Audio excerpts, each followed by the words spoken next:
ಯೇಸು ಕ್ರಿಸ್ತನ ಮೇಲೆ ನಂಬಿಕೆ ಇಟ್ಟಿದ್ದವರು ನಾವು, ಒಂದು ಬಾಧ್ಯತೆ ದೇವರು ಕೊಡ್ತಾನೆ. ಆ ಬಾಧ್ಯತೆಯನ್ನು ನಾವು ಬಲವಾಗಿ ಒತ್ಕೊಂಡು ನಡೆಯೋರಾಗಿರಬೇಕು. ಏನು ಆ ಬಾಧ್ಯತೆ ಅಂತಂದರೆ, ಎಫೆಸೀಯ ಬರೆದ ಪತ್ರಿಕೆ 6ನೇ ಅಧ್ಯಾಯ 11-12 ವಚನಗಳನ್ನು ಓದ್ಕೊಳ್ಳೋಣ. ಮೊದಲು, ಸೈತಾನನ ತಂತ್ರ ಉಪಾಯಗಳನ್ನು ನೀವು ಎದುರಿಸಿ ನಿಲ್ಲುವುದಕ್ಕೆ ಶಕ್ತರಾಗುವಂತೆ ದೇವರು ದಯಪಾಲಿಸುವ ಸರ್ವಾಯುಧಗಳನ್ನು ಧರಿಸಿಕೊಳ್ಳಿರಿ. ಈಗ ನನ್ನ ಕಡೆ ಗಮನ ಕೊಡಿರಿ.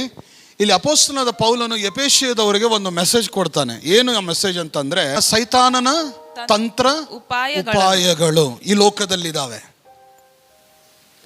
ಈಗ ದೇವರ ಮಕ್ಕಳಾಗಿರುವ ನಮ್ಮ ಕೆಲಸ ಏನು? ಏನ ಕೆಲಸ? ನೀವು ಎದುರಿಸಿ ನಿಲ್ಲುವುದಕ್ಕೆ ಶಕ್ತರಾಗುವಂತೆ. ಸೈತಾನಿನ ತಂತ್ರಗಳಂದ್ರೆ plans, ideas, okay, nets, okay, pits, ತೆಗ್ಗುಗಳು, ಬಲೆಗಳು, ಕುತಂತ್ರಗಳು, ಆಲೋಚನೆಗಳು, ವಿಧಾನಗಳು, ಕೆಲಸಗಳು ಎಷ್ಟೋ ಇದಾವೆ ಈ ಲೋಕದಲ್ಲಿ. ಯಾರಾದರೂ ನಿಮ್ಮ ಕಡೆ ಬಂದು ಹೊಲಸು ಮಾತಿಂದ ಬೈತಾನೆ ಅಂತ ತಿಳ್ಕೊರಿ. ಆವಾಗ ನೀವೇನು ಮಾಡ್ತೀರಾ? ಅವನು ಬಾಯಿಂದ ಬರೋದು ಯಾವುದು? ತಂತ್ರ. ಏನ ತಂತ್ರ? ಅವನು ಹೊಲಸು ಮಾತಿಂದ ಬೈತಾನೆ. ಈಗ ನೀನು ಸುಮ್ಮನೆ ಇರಲ್ಲಲ್ಲ. ಈಗ ಅವನು ಹಾಕಿದಾನೆ ಒಂದು ತಂತ್ರ, ಒಂದು ಐಡಿಯಾ, ಸಾತಾನನ ಐಡಿಯಾ. ಅವನು ಹೊಲಸು ಮಾತು ಬೈದಿದ್ದಾನೆ. ಈಗ ನೀನು ಸುಮ್ಮನೆ ಇರಲ್ಲ, ನಿನಗೆ ಕೋಪ ಬಂದುಬಿಡುತ್ತೆ.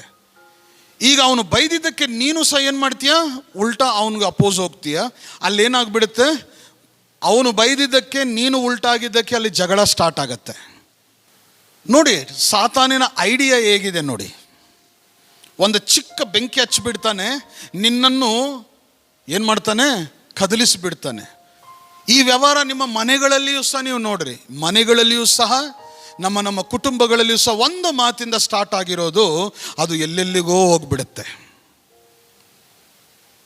ಇದು ಯಾರು ತಂತ್ರ? ಸಾತಾನಿನ ತಂತ್ರವೇ. ಇದು ನೀವು ಗಮನಿಸಬೇಕು. ಎದುರಿಸುವಂತೆ ಶಕ್ತಿವಂತರಾಗಬೇಕು ನೀವು. ನಿಮ್ಮಲ್ಲಿ ಶಕ್ತಿ ಬರಬೇಕು. ಯಾರಾದರೂ ಏನಾದರೂ ಅಂದರೆ ಸುಮ್ಮನೆ ಗುಣಗುಟ್ಟಬಾರದು. ವಿರೋಧಿಗಳಾಗಬೇಡ್ರಿ, ಕೋಪಗೊಳ್ಳಬೇಡ್ರಿ. ಇವೆಲ್ಲ ತಂತ್ರಗಳು, ನಿಮ್ಮನ್ನು ಕೆಡಿಸುವ ತಂತ್ರಗಳು. ನಗುವ ಮಾತು ಏನಂತಂದರೆ, ಇವತ್ತು ದೇವರ ನಂಬಿದ ಮಕ್ಕಳ ಕುಟುಂಬಗಳಲ್ಲೇ ಸಾತಾನನು ಹೆಚ್ಚು ಕೆಲಸ ಮಾಡ್ತಾ ಇದ್ದಾನಂತ ನೀವು ಅರ್ಥ ಮಾಡ್ಕೋಬೇಕು. ನೀವು ಹೊರಗಿನವ್ರ ಜೊತೆ ಎಷ್ಟೋ ಮರ್ಯಾದೆಯಾಗಿ ಇರ್ತೀರ, ನೀವು ಮನೆಗೆ ಬಂದರೆ ನಿಮ್ಮ ಮನೆಯಲ್ಲಿ ಒಬ್ಬೊಬ್ಬರಿಗೆ ಅಮರ್ಯಾದೆಯಾಗಿರುತ್ತೆ. ಅದಕ್ಕೊಂದು ಉಪಾಯ ಇದೆ ನೋಡಿ. ಏನು ಹೇಳ್ತಾನೆ ನೋಡಮ್ಮ ಮುಂದೆ. ದೇವರು ದಯಪಾಲಿಸುವ ಸರ್ವಾಯುಧಗಳನ್ನು ಧರಿಸಿಕೊಳ್ಳಿರಿ. ನಾವು ಹೋರಾಡುವುದು, ಈಗ ನೋಡ್ರಿ, ನಾವು ಹೋರಾಡುವುದು ಮನುಷ್ಯರ ಮಾತ್ರದವರ ಸಂಗಡವಲ್ಲ ಅಲ್ಲ. ಈಗ ಇಲ್ಲಿ ಸ್ಟಾಪ್ ಆಗಬೇಕು. ನಾವು ಹೋರಾಟ ಮಾಡೋದು ಯಾರ ಜೊತೆ? ಮನುಷ್ಯರ ಜೊತೆ ಅಲ್ಲ ಅಂತ ಇದ್ದಾನೆ. We are not fighting against with human, but annoyingly we are fighting with humans. ಗೊತ್ತಿಲ್ಲದೆ ನಾವು ಮನುಷ್ಯರ ಜೊತೆನೇ ಜಗಳ ಆಡ್ತಾ ಇದ್ದೀವಿ. ಮನುಷ್ಯರಂದ್ರೇ ನಮಗೆ ಇಷ್ಟ ಇಲ್ಲ. ಮನುಷ್ಯರಂದ್ರೇ ನಮಗೆ ಕೋಪ, ಒಂದು ಕ್ರೋಶ ನಮ್ಮಲ್ಲಿ ಬಂದ್ಬಿಡುತ್ತೆ. ಯಾರಾದರೂ ಏನಾದರೂ ತಪ್ಪಾಗಿ ಬಂದು ನಿಮ್ಮನ್ನು ಹೊಡೆದ್ರೆ ನೀವೇನು ಮಾಡ್ತೀರಾ? ಯಾಕೋ ನನ್ನ ನೋಡಿದಿರಿ ಅಂತ ತಿರುಗಿ ಬೀಳ್ತೀರಲ್ಲ. ಓಡಿಸ್ಕೋರಿ. ಅವನು ಹೊಡೆದ್ರೆ ಒಳ್ಳೆ. ಯಾರಾದರೂ ಹೊಲಸು ಬೈದರೆ ಬೈಲಿ. ಒಂದಿನ ನಾನು ಗಾಡಿ ತೊಗೊಂಡು, ಗೂಡ್ಸ್ ಗಾಡಿ ತೊಗೊಂಡು ಬರ್ತಾ ಇದ್ದೆ. ನನ್ನ ಲೈನಲ್ಲಿ ನಾನು ಚೆನ್ನಾಗಿ ಬರ್ತಾ ಇದ್ದೀನಿ. ಇನ್ನೊಬ್ಬನು ರಾಂಗ್ ಸೈಡಲ್ಲಿ ಓವರ್ಟೇಕ್ ಮಾಡೋಕ್ಕೆ ಹೋಗಿ ನನ್ನ ಗಾಡಿ ಮುಂದೆ ಬಂದು ನಿಲ್ಲಿಸ್ತಾನೆ. ಏನೋ ನೀನು ಗಾಡಿ ರಾಂಗ್ ಸೈಡಲ್ಲಿ ಹೊಡಿತಾ ಇದ್ದೀಯ ಅಂತ ಬಂದು ಗಾಡಿ ನಿಲ್ಲಿಸಿ ಟ್ರಾಫಿಕಲ್ಲಿ ನನ್ನ ಮುಂದೆ ಬಂದಿದ್ದಾನೆ. ಅಂದರೆ ಹೊಡೆಯೋದಕ್ಕೆ. ಅಂದರೆ ಅಷ್ಟು ಕೋಪ ಅವನಲ್ಲಿ, ಅಷ್ಟು ದ್ವೇಷ ಅವನಲ್ಲಿ. ಅವನು ಬಂದಿರ್ತಾನೆ, ಕಿಟಕಿ ಕಡೆ ಬಂದಿರ್ತಾನೆ. ಅವನ ಸೈಜ್ ನೋಡಿದ್ರೆ ಅವನು ಎಷ್ಟೋ ಇದ್ದಾನೆ, ನನ್ನ ಸೈಜ್ ನೋಡಿದ್ರೆ ನಾನು ಚೆನ್ನಾಗಿದ್ದೀನಿ. ಒಂದು ವೇಳೆ ನಾನು ಏನು ಲೇ ಅಂತ ಕೆಳಗೆ ಇಳಿದು ಒಂದು ಕೈ ನೋಡಿಕೊಂಡ್ರೆ ಹೇಗಿರುತ್ತೆ? ಅನಿಸ್ತಿತ್ತು ಒಳಗೆ, ಇಳಿ ಇಳಿ ನೋಡ್ಕೋ ಒಂದು ಕೈ ಅಂತ. ಬಟ್ ನನ್ನ ದೇವರಂದರು, ಬೈ ಸಾಬ್ ಮೇರೆ ಸೆ ಗಲ್ತಿ ಹುआ है क्या तो ಸಾರಿ ಮುझे ಮಾಫ್ ಕರ್ ದೀಜಿए, ಫಿನಿಶ್. ನಾನೇನಂತಂದಿದ್ದೀನಿ, ತಪ್ಪು ನಂದಿಲ್ಲ, ಆದ್ರೂ ನನ್ನಿಂದ ಏನಾದರೂ ತಪ್ಪಾಯ್ತಾ, ಅವನು ಮುಸ್ಲಿಮ್ದವನು, ಏನಾದರೂ ತಪ್ಪಾಯ್ತಾ ನನ್ನ ಕ್ಷಮಿಸಪ್ಪ ಅಂತಂದೆ. ಇನ್ನು ಅಂದಿದ ತಕ್ಷಣ ಅಷ್ಟು ಊಪಲ್ಲಿ ಬಂದಿದ್ದವನು ಅದು ಲಕ್ವ ಹೊಡೆದ್ರೆ ಸೈಲೆಂಟಾಗಿ ಹೇಗಾಗ್ತಾನೆ ನೋಡಿ, ಚೆನ್ನಾಗಿ ಸುಮ್ಮನೆ ಆಗಿಬಿಟ್ಟ. ಬಾಯಿ ಬಂದು ಅವನು ಕೈಕಾಲು ಬಂದು ಸೈಲೆಂಟ್ ಆಗಿ ತಲೆ ತಗ್ಗಿಸ್ಕೊಂಡು ಹೋಗ್ಬಿಟ್ಟು ವೃಕ್ಷಲ್ಲಿ ಕೂತ್ಕೊಂಡು ಸ್ಟಾರ್ಟ್. ಅವನು ದೇವರಂತಾನೆ, ಹೋರಾಟ ಮಾಡೋರು ಮಾಡಲಿ, ಬಟ್ ನೀನು ಹೋರಾಟ ಮಾಡಬೇಡ, it is not hour duty. ಆಮೇಲೆ ಅವನು ಸಿಗ್ನಲ್ ಕ್ರಾಸ್ ಆಗಿ ವನಿತಾ ವಿದ್ಯಾಲಯ ಲಿಂಗರಾಜ್ ಕಾಲೇಜ್ವರೆಗೆ ಅವನು ಬರ್ತಾ ಇದ್ದ. ನಾನು ಅವನ ಹಿಂದೆನೇ ಬರ್ತಾ ಇದ್ದೀನಿ. ನೋಡೋನು ಎಷ್ಟು ಹುಷಾರಾಗಿ ಬಂದ ನನ್ನ ಮೇಲೆ ಅಂತ. ಒಳಗೆ ನನ್ನ ಶರೀರಕ್ಕೆ ಸಮಾಧಾನ ಇಲ್ಲ, ನಾನು ಯಾಕೆ ಅವನಿಗೆ ವಿರುದ್ಧವಾಗಿ ಹೋಗಲಿಲ್ಲ ಅಂತ ನನಗೆ ಆ ಸಮಾಧಾನ ಆಗ್ತಾ ಇಲ್ಲ. ಆದರೆ ದೇವರ ಆತ್ಮ ನನಗೆ ನೆಮ್ಮದಿ ಕೊಡ್ತಾ ಇದ್ದ.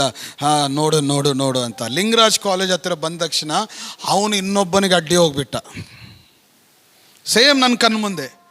ಅವನು ಇನ್ನೊಬ್ಬನಿಗೆ ಅಡ್ಡಿ ಆಗಿಬಿಟ್ರೆ, ಅವನು ಯಾರೋ ಸರ್ ಇದ್ದಾನೆ ಬೈಕ್ ತೊಗೊಂಡು, ಅವನು ಹೋಗಿ ಅವನ ಆಟೋಗೆ ಗಾಡಿ ಹಚ್ಚಿಬಿಟ್ಟ. ಕ್ಯಾ ತೆರೆಗೂ ದಿಕ್ತಾನೆ ಹೀಗೆ ಕೈಸಾ ಮಾರ ರೇ ಗಾಡಿ ಅಂತ. ಆ ವೃಕ್ಷದಲ್ಲಿ ಕೂತ್ಕೊಂಡಿದ್ದವ್ರು ಅನ್ಕೊಂಡಿರ್ಬೋದು, ಇವನು ಇನ್ನೊಬ್ಬರಿಗೆ ಕೈ ಮಾಡಿದ್ದ ನೋಡಿ, ಇನ್ನೊಬ್ಬನ ಬಂದು ಇವನು ಕೈ ಮಾಡಿದಾನಂತ ಅನ್ಕೊಂಡಿರ್ಬೋದು.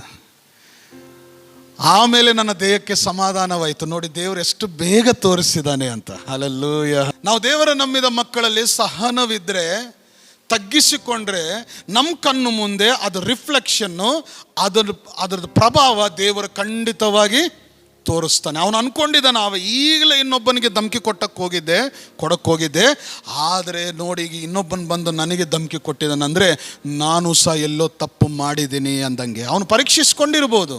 So my heart felt very happy. ಈಗ ನಾವೇನು ಮಾಡ್ತೀವಿ, ಸಾತಾನಿನ ತಂತ್ರದ ಬಗ್ಗೆ ಯೋಚನೆ ಮಾಡಲ್ಲ, ಮನುಷ್ಯನ ಬಗ್ಗೆ ಯೋಚನೆ ಮಾಡ್ತೀವಿ. ಇವನು ಈ ಥರ ಅಂದಿದ್ದಾನಲ್ಲ, ಇವನು ಈ ಥರ ಮಾಡಿದಾನಲ್ಲ ಅಂತ. ಹೌದಾ ಅಲ್ವಾ ಹೇಳ್ರಿ?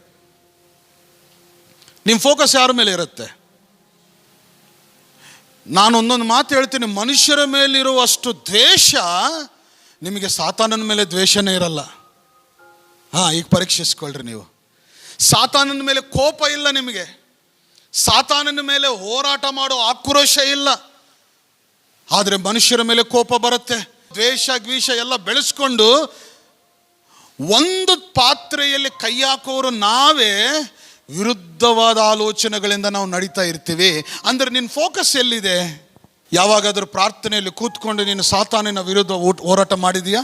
No, you always thinking about ಸಂಬರ್ನ್, because you think always that you are right and those who are there in front of you, they are wrong and their motives are wrong. Yeah, maybe they are wrong, ಅವ್ರು ತಪ್ಪಾಗಿರ್ಬೋದು. ಯಾವಾಗಲೂ ನೀನೇನು ಅನ್ಕೊಳ್ತೀಯ, ನನ್ನ ಮಾತು ನನ್ನ ಯೋಚನೆ correct, ಎದುರುಗಡೆ ಇದ್ದವರು ರಾಂಗ್ ಅಂತ ನೀನು ಅನ್ಕೊಳ್ತೀಯ. ಬಹುಶಃ ಅವರು ತಪ್ಪಾಗಿರ್ಬೋದು, ಬಟ್ ರೈಟ್ ಆಗಿರೋ ಮನುಷ್ಯರು ಹೇಗಿರಬೇಕು? ಹೋರಾಟ ಮಾಡಬೇಕು. ಯಾರ ವಿರುದ್ಧ? ಸಾತಾನಿನ ತಂತ್ರಗಳ ವಿರುದ್ಧ ನಾವು ಹೋರಾಟ ಮಾಡಬೇಕು. ಆದರೆ ನಮ್ಮ ಹೋರಾಟ ಇವತ್ತು ಹೆಚ್ಚು ಜನರು, ಟೋಟಲ್ 99% ಈ ಲೋಕದಲ್ಲಿ ಪ್ರತಿಯೊಬ್ಬರ ಹೋರಾಟ ಯಾರ ಜೊತೆಗೆ? ಮನುಷ್ಯರ ಜೊತೆಗೇನೆ. ಆದರೆ ಒಂದಿನ ಸಾತಾನನಿಗೆ ನಾನು ಇವತ್ತು ತೋರಿಸ್ತೇನೆ, ಅವನಿಗೆ ಬಿಡಲ್ಲ, ನನ್ನ ಮೊಣಕಾಲಿನ ಕೆಳಗೆ ಅವನನ್ನು ಜಜ್ಜಿ ಬಿಡ್ತೀನಿ, ಅವನ ಆಲೋಚನೆಗಳನ್ನು ಕೆಡಿಸಿಬಿಡ್ತೀನಿ, ಅವನ ತಂತ್ರಗಳನ್ನು ನಾನು ಸುಟ್ಟು ಬಿಡ್ತೀನಿ. ನನ್ನ ಪ್ರಾರ್ಥನೆ ಶಕ್ತಿಯಿಂದ ಸಾತಾನನನ್ನು ನಾನು ಬಿಡಲ್ಲ ಅಂತ ನಾವು ಯಾವಾಗಾದರೂ ಯೋಚನೆ ಮಾಡ್ತಾ ಇದ್ದೀವ? ನೋ ಬಡಿ ಆರ್ ಥಿಂಕಿಂಗ್. ಇದೇ ತಂತ್ರ ಅಂದರೆ ಇದೆ. ಸಾತಾನ ಏನು ಮಾಡಿದನು ಗೊತ್ತಾ? ನಿಮ್ಮ ಫೋಕಸ್ ಎಲ್ಲ ಮನುಷ್ಯರ ಮೇಲೇ. ಕೋಪ ಬಂದರೂ ಅವ್ರ ಮೇಲೇ, ಹೊಡೆಯೋದಂದರೆ ಅವ್ರ ಮೇಲೇ, ನಿಮ್ಮ ದ್ವೇಷ ಬಂದರೆ ಅವ್ರ ಮೇಲೇ, ಏನೇನು ಬಂದರೂ ಎಲ್ಲ ಅವ್ರ ಮೇಲೇ ತೋರಿಸು, ನಾನು ಇರ್ತೀನಿ, ನನ್ನನ್ನು ಸೇಫ್ ಆಗಿಡು ಅಂತ. ಅವನು ಎಷ್ಟು ಬೈದ್ರೂ ಸೈಲೆಂಟಾಗಿ ಹೋಗ್ಬಿಡಿ. ಅವನು ಕರೆಕ್ಟ್ ಅಂತಾನ, ಓಕೆ ನೀನೇ ಕರೆಕ್ಟಪ್ಪ, okay silent. But one day the God will open his heart. ದೇವರು ಒಂದಿನ ಅವನ ಹೃದಯವನ್ನು ತೆರಿತಾನೆ. ಅವನ ಹೃದಯವನ್ನು ತೆರೆದು ಅವನು ತಪ್ಪಾಗಿದ್ದಾನ, ರಾಂಗ್ ಆಗಿದ್ದಾನ, ದೇವರ ಅವನ ಮನಸ್ಸು ಜೊತೆ ಮಾತಾಡ್ತಾನೆ. ಹಲ್ಲೆಲೂಯಾ. ಕೆಳಗೆ ನೋಡಿ 18ನೇ ವಚನ.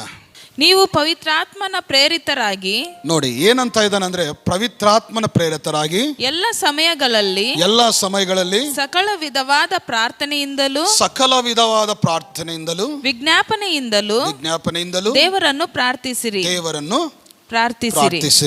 ಇದರಲ್ಲಿ ಪೂರ್ಣ ಸ್ಥಿರಚಿತ್ತನಾಗಿದ್ದು ದೇವ ಜನರೆಲ್ಲರ ವಿಷಯದಲ್ಲಿ ವಿಜ್ಞಾಪನೆ ಮಾಡುತ್ತಾ ಎಚ್ಚರವಾಗಿರಿ.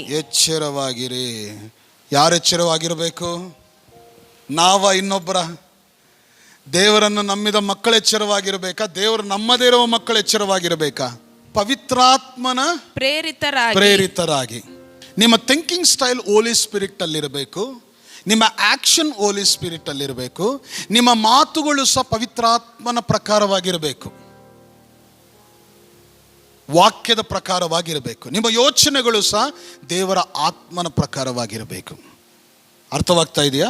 Don't go on your own knowledge, don't depend on your own wisdom and knowledge. ನಿಮ್ಮ ಜ್ಞಾನದ ಮೇಲೆ, ನಿಮ್ಮ ಯೋಚನೆಗಳ ಮೇಲೆ ನೀವು ಡಿಪೆಂಡ್ ಆಗಬೇಡ್ರಿ. ನಾನೇ ಕರೆಕ್ಟ್ ಅಂತ. ನೀವು ಹೇಗಿರಬೇಕು?